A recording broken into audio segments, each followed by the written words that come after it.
Comment calculer efficacement et sans erreur les numéros de semaine dans Excel? Bonjour à tous, c'est Alex d'excelformation.fr et dans ce tutoriel, je vais vous montrer comment obtenir le numéro d'une semaine à partir d'une date donnée dans Excel en évitant les erreurs les plus fréquentes. Les fonctions que nous allons découvrir sont en effet très pratiques lorsque nous allons souhaiter organiser et analyser des données temporelles, mais il y a quelques pièges à connaître afin de ne pas tomber dedans. Suivez simplement les étapes que nous allons découvrir dans cette vidéo pour maîtriser l'utilisation des numéros de semaine dans Excel pour être en mesure d'utiliser correctement les numéros de semaine dans Excel. Alors vous trouverez très régulièrement de nouvelles vidéos sur la chaîne, alors pensez à vous abonner et surtout à activer la clochette de notification afin d'être sûr de ne manquer aucune astuce et de devenir rapidement un pro d'Excel.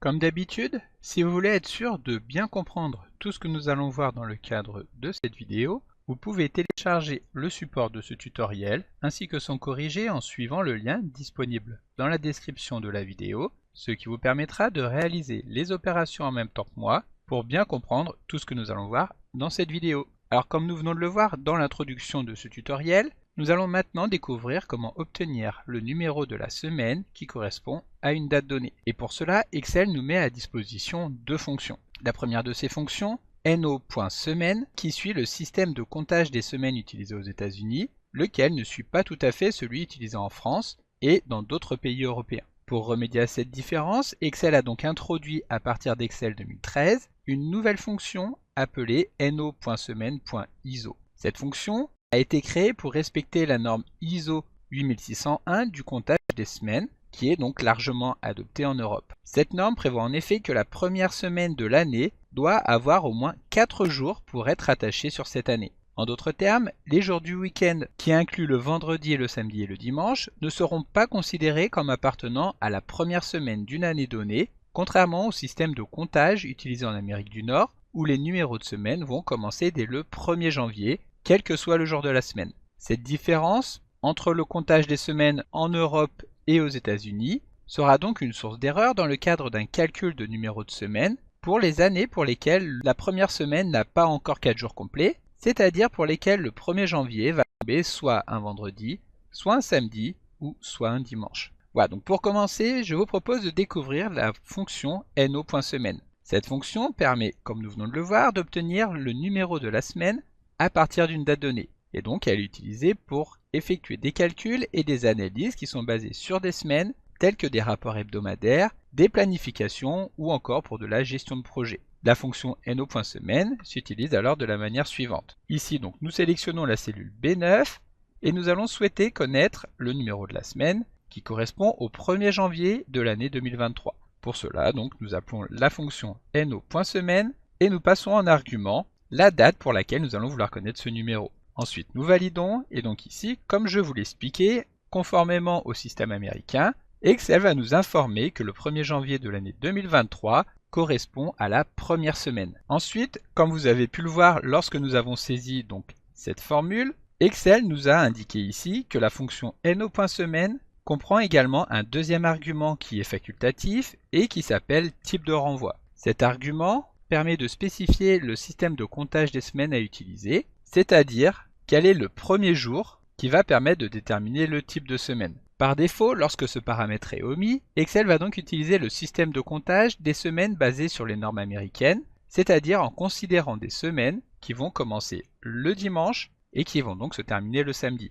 Pour une semaine telle que nous la connaissons ici, c'est-à-dire qui va commencer le lundi et qui va se terminer le dimanche, nous serons donc contraints d'utiliser cet argument facultatif auquel nous allons affecter la valeur de 2 afin d'obtenir une semaine qui commencera le lundi. Ici, nous allons valider la fonction en fermant la parenthèse et en validant. Le résultat sera ici tout à fait identique. Ensuite, nous allons pouvoir étendre cette formule sur toutes les cellules de la colonne en resélectionnant la cellule B9, en plaçant le curseur de la souris en bas à droite sur la poignée de recopie et soit en étirant cette poignée de recopie, soit pour aller plus vite, nous allons tout simplement double-cliquer sur celle-ci. Ici, nous allons donc retrouver que le 9 janvier de l'année 2023 correspond à la 3e semaine, toujours en utilisant le système américain, mais en utilisant donc le deuxième argument auquel nous avons donné la valeur 2. Si jamais nous avions omis d'utiliser cet argument, le résultat serait différent étant donné que le 9 janvier 2023 est un lundi. Donc ici, Excel va considérer qu'il s'agit du dernier jour de la deuxième semaine,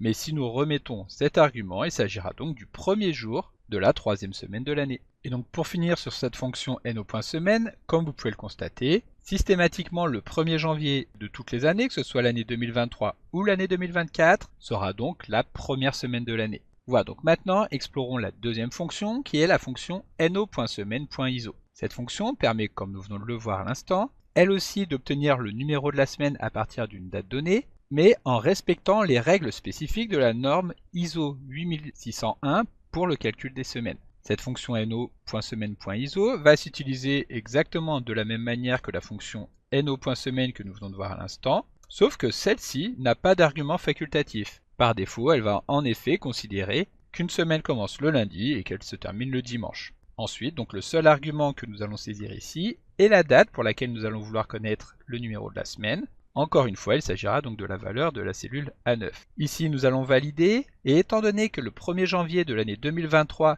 est un dimanche, Excel ne va pas considérer qu'il s'agit d'une semaine de l'année 2023, mais qu'il s'agit de la dernière semaine de l'année précédente, c'est-à-dire de l'année 2022. Il nous retourne donc le numéro 52. Donc ensuite, comme tout à l'heure, nous allons étendre la formule sur toutes les cellules de la colonne, et à ce moment-là, nous pouvons constater que systématiquement, les numéros de semaine retournés par cette fonction no.semaine.iso auront une semaine de retard sur l'année 2023. En revanche, si nous regardons l'année 2024, ici nous aurons exactement les mêmes résultats. Étant donné que le 1er janvier 2024 est un lundi, Excel va effectivement considérer que cette journée fait partie de la première semaine de l'année 2024. Voilà, donc comme vous pouvez le voir, si vous désirez déterminer un numéro de semaine en suivant la norme que nous utilisons ici en France, alors il faudra utiliser la fonction no.semaine.iso. Ensuite, si vous souhaitez automatiser le calcul des numéros de semaine dans Excel, il sera également possible d'utiliser le VBA, qui est donc le langage de programmation intégré dans Excel, qui va permettre d'automatiser des tâches et d'interagir avec les fonctionnalités d'Excel,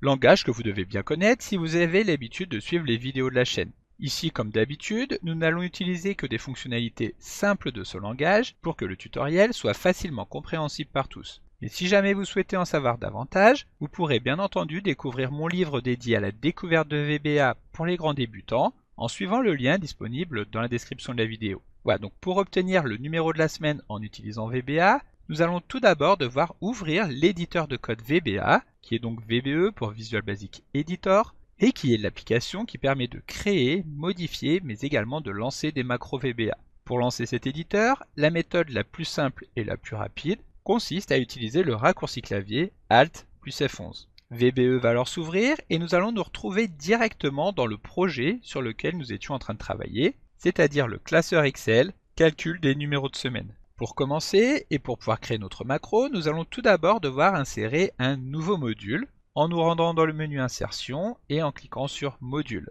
Excel va alors créer un nouveau module dans notre projet VBA, qui porte le nom de module 1 et qui se trouve dans le dossier Module. Ici, un module est une feuille de saisie dans lequel nous allons tout simplement pouvoir venir entrer nos lignes de code VBA. Et donc dans ce module, nous allons commencer par créer une nouvelle macro. Pour cela, c'est très simple, nous nous plaçons à la suite, nous utilisons le mot-clé sub, suivi du nom que nous voulons donner à la macro. Ici, nous allons tout simplement l'appeler numéro semaine. Ensuite, nous allons valider en appuyant sur la touche entrée du clavier. Et à ce moment-là, Excel va ajouter la ligne nsub juste en dessous, qui va venir marquer la fin de notre macro. De cette manière, tout ce qui va se trouver entre ces deux lignes sera exécuté automatiquement à chaque fois que nous appellerons la macro numéro de semaine. Ensuite, donc, nous allons pouvoir passer au code de la macro. Pour commencer, nous allons déclarer une nouvelle variable que nous allons appeler numéro de semaine en utilisant cette fois-ci le mot-clé dim suivi du nom de la variable que nous allons appeler numéro semaine. Ici, même si le nom de la variable correspond au nom de la macro, cela ne posera pas de problème. Cette variable va donc permettre de stocker un nombre qui sera compris entre 1 et 53. Nous allons donc pouvoir la typer en tant que integer, c'est-à-dire en tant que nombre entier. Ensuite, nous validons en appuyant sur Entrée, et nous allons maintenant pouvoir attribuer à cette variable numéro de semaine la valeur du numéro de semaine actuel en utilisant la fonction weekNum de l'objet Worksheet Function. Cet objet Worksheet Function permet donc de récupérer automatiquement toutes les fonctions disponibles à l'intérieur des feuilles de calcul Excel, étant bien entendu que pour cela nous devrons utiliser les noms véritables de ces fonctions, c'est-à-dire les noms anglais. Donc ici, nous allons nous placer juste en dessous. Et donc pour affecter une valeur à une variable, nous utilisons tout simplement le nom de celle-ci et le symbole égal va permettre d'attribuer la valeur. Comme je viens de vous l'expliquer, nous allons aller chercher l'objet WorksheetFunction à partir duquel nous allons pouvoir appeler la fonction weekNum. Ici, cette fonction weekNum attend un argument principal